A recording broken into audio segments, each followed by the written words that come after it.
So some nut asked me if this is still available. I have it listed for 50 bucks. It's election day, so I'm at home. Just watching Tulsa King, you know? But, you know, get rid of the snowblower would be awesome. Just took it out of the shed, and I remember I started this up a little while ago. It started right up. Let's see.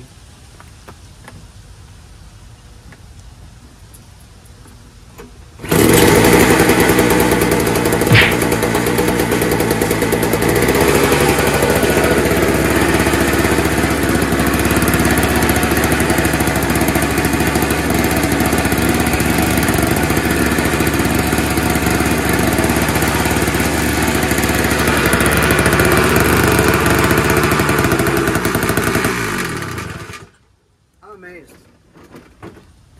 3 years sitting in the shed and still starts up. Same gas too. Maybe I should stop talking bad about these. Seems to be pretty reliable. Yeah, I know. 50 bucks. It's not a lot of money. These things are not worth a lot of money. They used to be, not anymore. 3.5 horsepower. I believe it's a Tecumseh engine. Made by MTD. Let's hope we get 50 bucks.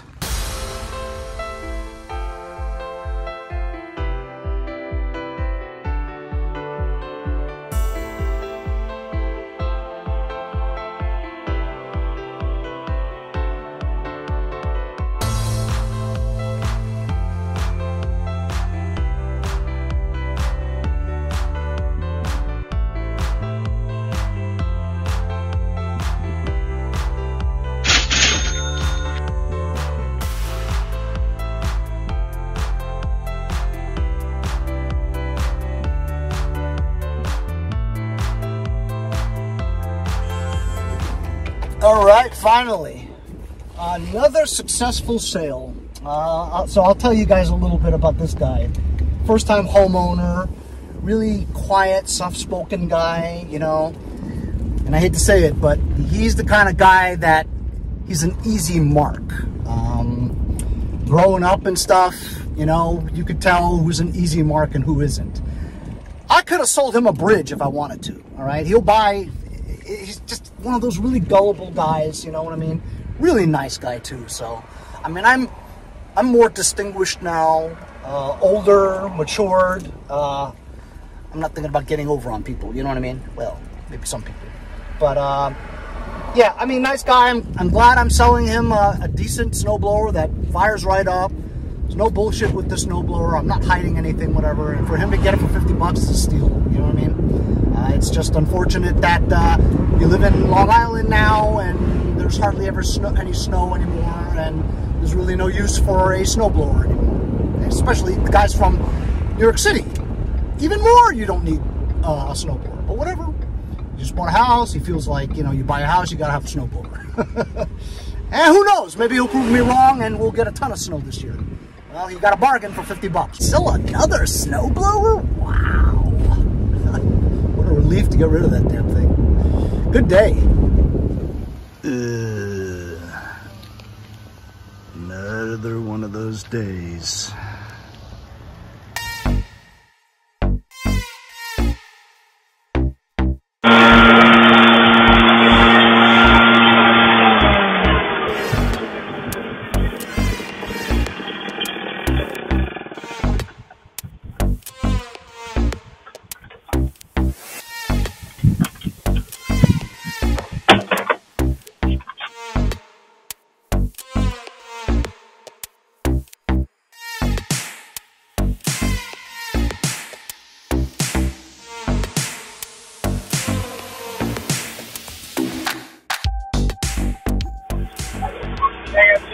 What's up, bro? All right, man? This is a payback?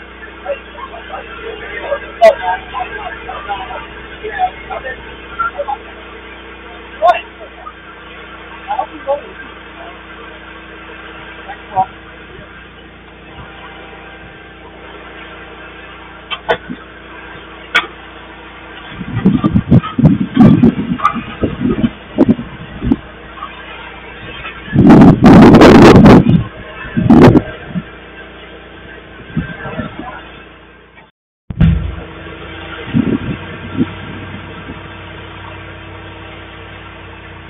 So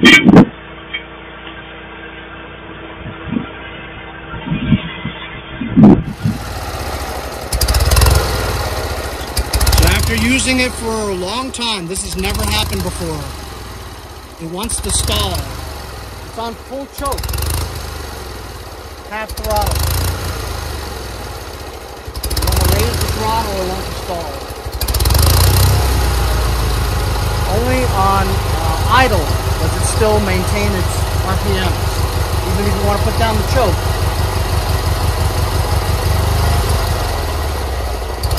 It wants to stall.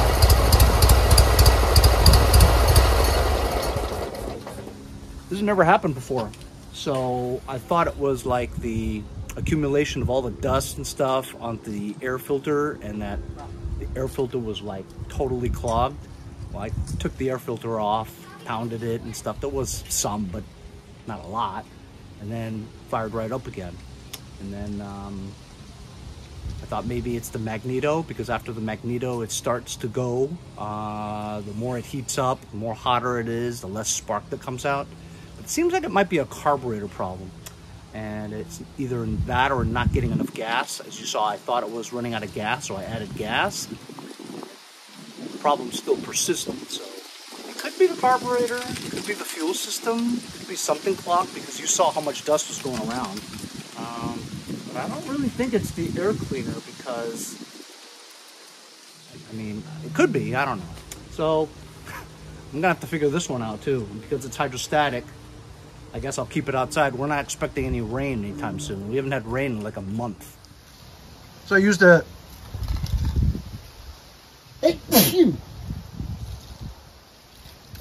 So I used my blower, blew out all the dust and stuff, let it sit for a bit, and then check the battery, check the oil. Battery's in good shape. Check it out. 93% healthy, 70%, 69% charged. It says it's a good battery. I'm not really too sure if the stator is really charging it all great and everything, because it should be 100%, right? But then again, I've been running this for like over an hour, you know? So if I let it sit and it's cooling, right? Cooling down. If it starts right up and runs perfectly, it's probably the magneto, because the magneto is probably on its way out. And after it cools, it may run normally. Let's see.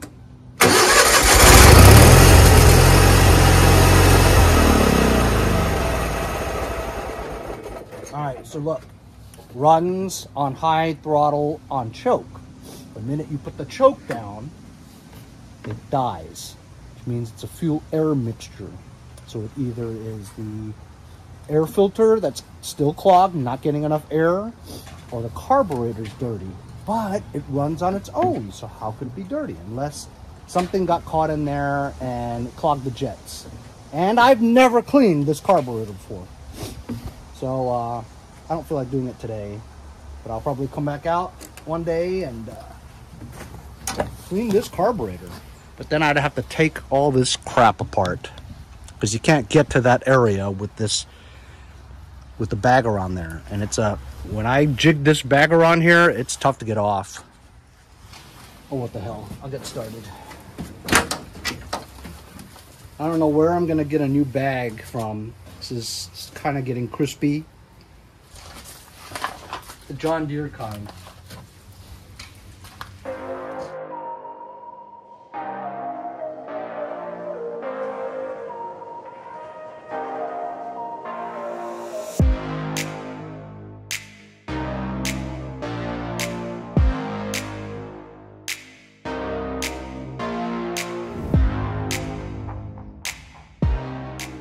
To rule out a fuel problem, I'm going to disconnect the fuel line with the fuel filter on it, because the fuel filter could be clogged. I've never changed it, but it looks okay. So what I'm going to do now is, looky here, I've got the fuel line off now, and I need to change the fuel line anyway, because it's like bad. But I'm gonna crank it and let's see if fuel pumps out of there. then we can rule out that it's a fuel pump. If fuel pulses out of here, then it's not a fuel pump.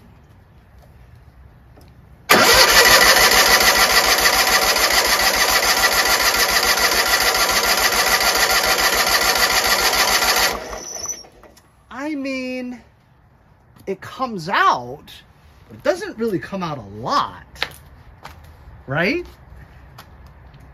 Let me change the fuel filter. All right.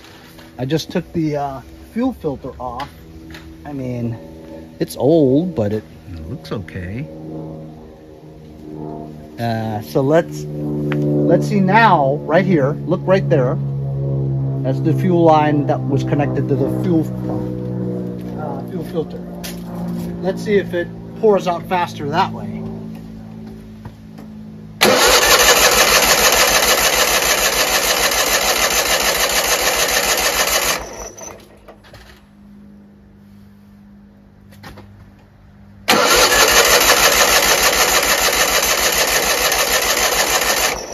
I mean, it comes out, but it's not really that good, right?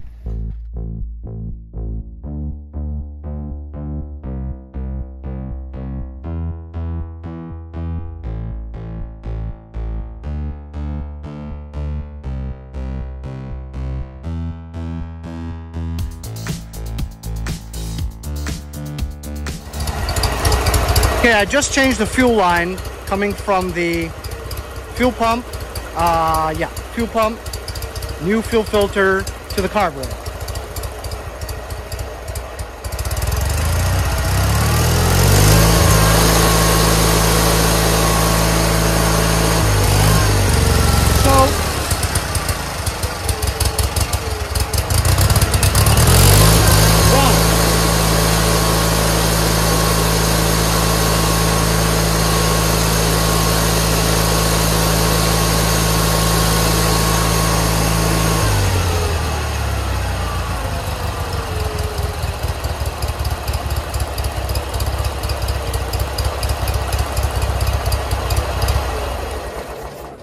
So it's not the carburetor, it runs fine. Could it just be the fuel? Because I still feel that it was just trickling out, not a lot, you know, but I mean, change the fuel filter and the fuel line. Maybe that was it, I don't know. It's definitely not the carburetor, because when you have enough fuel, it runs fine on its own. If it was a clogged carburetor, it wouldn't do that, right? So we'll see what happens. We'll just call that fixed, I guess, for now. If it happens again, it's probably the magneto, because it's had a lot of time to cool down.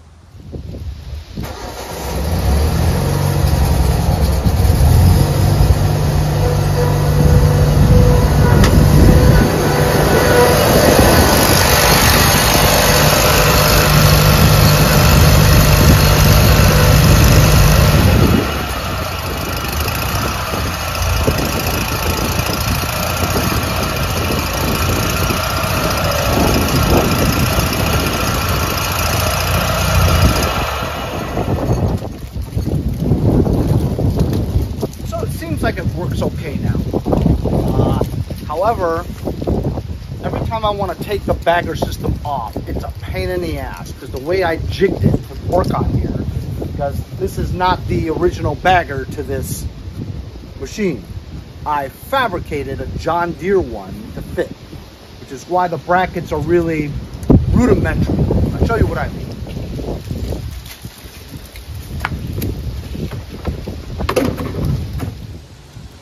Because it was nearly impossible for me to get the original bagger system for this machine. I mean, for goodness sakes, I've never seen this machine before other than the one that I have. Have you guys ever seen this machine before? Anywhere? I've never seen this anywhere. So it was impossible to get a bagger. So I took a bunch of different Craftsman ones and Mtd chutes and these plastic panels, and I made the chute to fit this opening, and it just simply clips on right there. Sometimes this slips out, so I have to put a self-tapper in there. Well, other than that, it works pretty well. As you can see, this is a John Deere one, but it works. But how I have it on secured onto the machine is, this is the way it looks. That's about a foot long in width. I have that part sitting on these really rudimentary little things that I made, and over time this bends down, which is why my baggers drag on the floor, and so then I have to bang these up again. So this is very weak because it bends down with weight. Once this is filled with a whole bunch of leaves and acorns and dirt and all that stuff, weighs that down, and this thing bends down and it drags the baggers on the floor. And also I made these things here. As you can see, this is just simply the brake arms for a mower deck of a Craftsman LT1000, and I have these holes secured onto those to prevent it from going that way. I'm thinking about taking this angle iron basically and this old brake clutch system off an LT1000 and inserting this rod into here. So to just attach this onto the machine, I simply have to lift it up and put it over the two studs that stick out like that. So it sits like that. You know, easy on. Just slip it on and that's it. I'm done. I don't have to, I can take these arms off, you know. So that's what I'm thinking about doing today. Very windy today. I want to first make sure that those I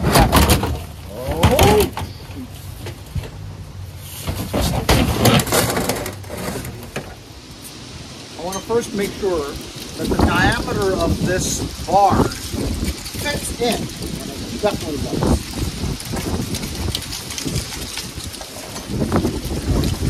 Yeah, so that'll hold it pretty securely. Planning on using, probably, I'm going to cut this and use that. Use this part to stick in. Use this part as structure, weld it onto the angle iron over there. And then over here, I already have a 90-degree angle. Cut it around here. Use this bar to go into the other hole. Attach this to the angle iron. I'm going to be doing some cutting and then some grinding to get the paint off so it has good solid welds. But it looks like it'll fit. I mean, in my head I'm thinking anyway. Then I can do away with these things altogether. So this is the pain in the ass to take off. Every time I want to take the bagger off, I have to loosen up these nuts. And this is really like wobbly and stuff. So I want to be able to just plop it on. You guys will know what I mean once I get started. Got a lot of cutting, a lot of grinding, measuring and stuff, and then welding.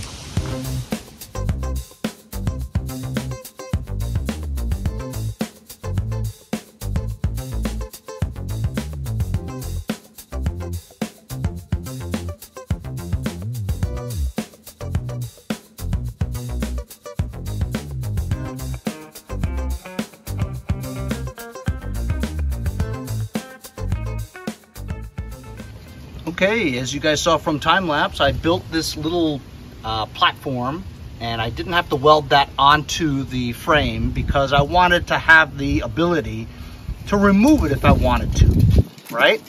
So I just put a couple of carriage bolts in there, impacted them down.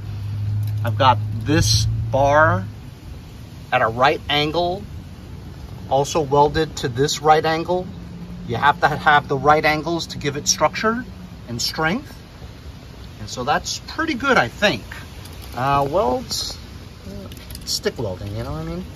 And I don't bother with the cleaning and the slag because I'm lazy. As long as it holds up, it'll be all right. That'll hold a bagger, no problem. So now I'm gonna measure the distance between this bar and bar that I'm going to place on there that coincides with this. So I'm going to have to measure the middle of this hole right there to here, mark it from what I have there, and weld this right angle bar onto that bracket. This is fun. Love welding. As you see here, I have a couple of review items. This is a Best Arc. This is a combination stick welder and MIG welder, flux core, and it welds really well. This yellow one here is just a dedicated stick welder, which I'm using now. I have to remember which is which because I've got all these wires coiled around. I was using this gun for that machine, that's why it wasn't working. So then I had to trace the wires to find the right gun, found the right gun, and it worked fine.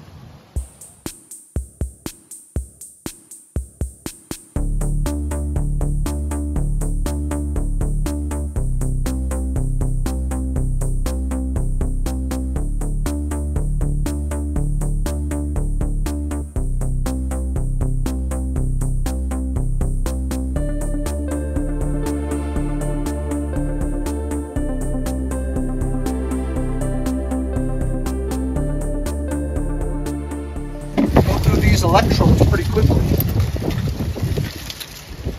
Stick welding is so much fun. I'm not any good at it. I'm getting better every day.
That's pretty solid. Don't really need to do much more than that.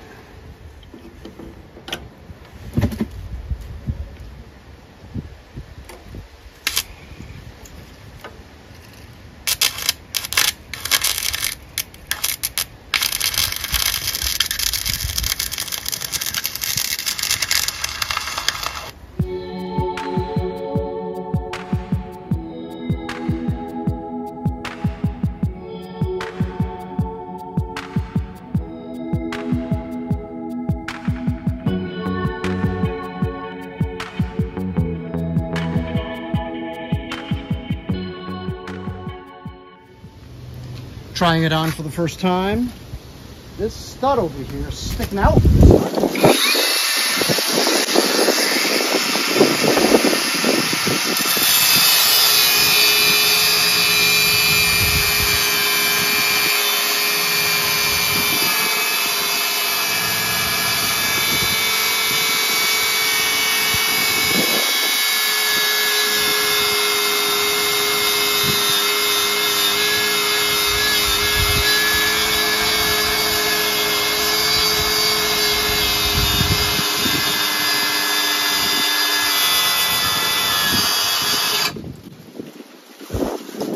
battery-powered things aren't that good. This is not the original battery, though.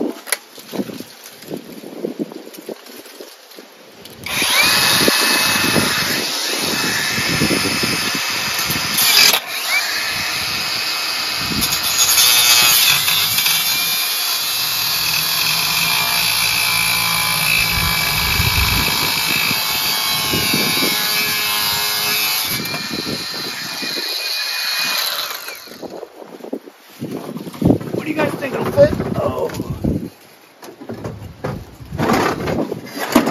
Yeah! That's great! Fits like a glove.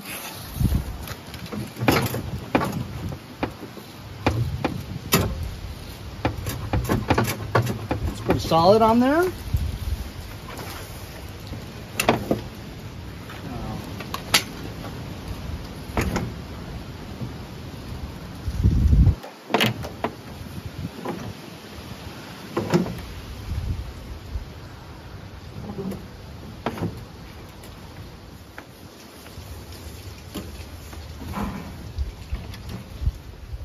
Much easier to put on now. Just slip it on as opposed to having to deal with those nuts. But I deal with nuts all the time. So it's a little lopsided. It's a little lower on the right-hand side because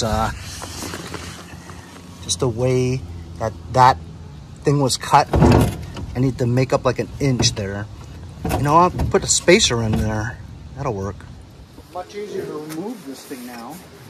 Just lift it off the bars.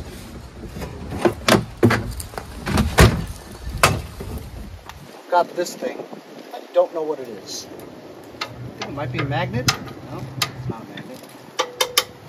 Whatever. It's a washer and it fits perfectly. So, giving you guys a close-up view of the welds. I have not knocked out any of the slag.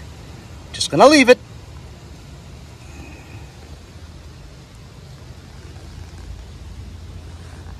Ugly, but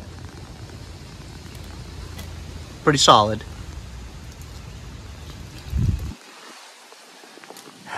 I don't have any red paint.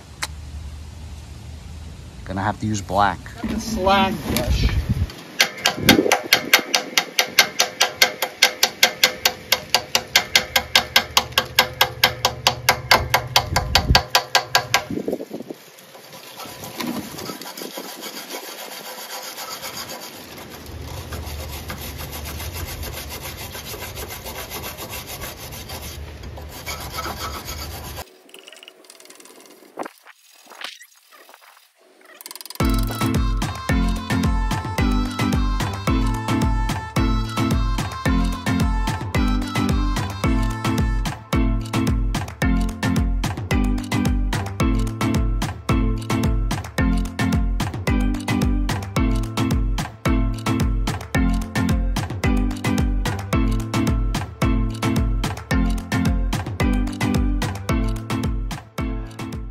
There we go. I improved the bracket that mounts my bagger system, my fabricated, modified, now upgraded bagger system from a John Deere Mtd chutes, Craftsman chutes, all put together into one. But I have a functioning bagger system for this Toro 616Z zero-turn lawnmower that I've had for about 5 years. I love it. Aside from that quirky thing that happened the other day, I'm not really sure if that'll reappear or not, but it might be the magneto or the ignition coil, which I have, an extra, but it runs and drives just fine for now. It could have just been the fuel line and the fuel filter, and the air filter, maybe. But look, as you can see, the bags are off the ground now, when they used to be dragging. Also, it would take a long time for me to remove the bagger system because of the screws and the makeshift arms holding it up, and it was really wobbly and stuff, and it never was very good. So now I've got like a solid bracket that we cut, welded onto the frame, bolted it on, and now it's really nice. I have a bungee cord that just holds it a little bit more securely so it doesn't move around and stuff. You don't want things to move around too much because the more they move around, it's kind of like a vibration. Things will back out, things will move out of the way, things will get stuck, whatever. So this is great. Hope you guys enjoyed my upgrade to this zero-turn machine. The magnet system is very important during the fall season as all the leaves come down and it's very windy. Hope you guys enjoyed the episode. See you guys next time. Mowers and blowers.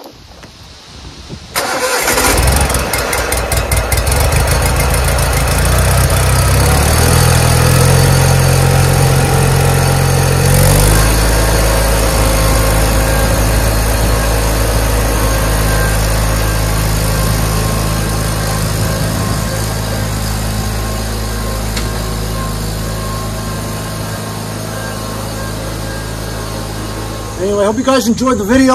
Remember to like, share, and subscribe. Subscribe. You're subscribed. Subscribe. Subscribe. Subscribe. Subscribe. Subscribe. Subscribe. Subscribe to it. It's me. Hi. We need you to donate $1 or $2. Hit the subscribe button. It's free. We'll see you guys next time on Mowers and Blowers.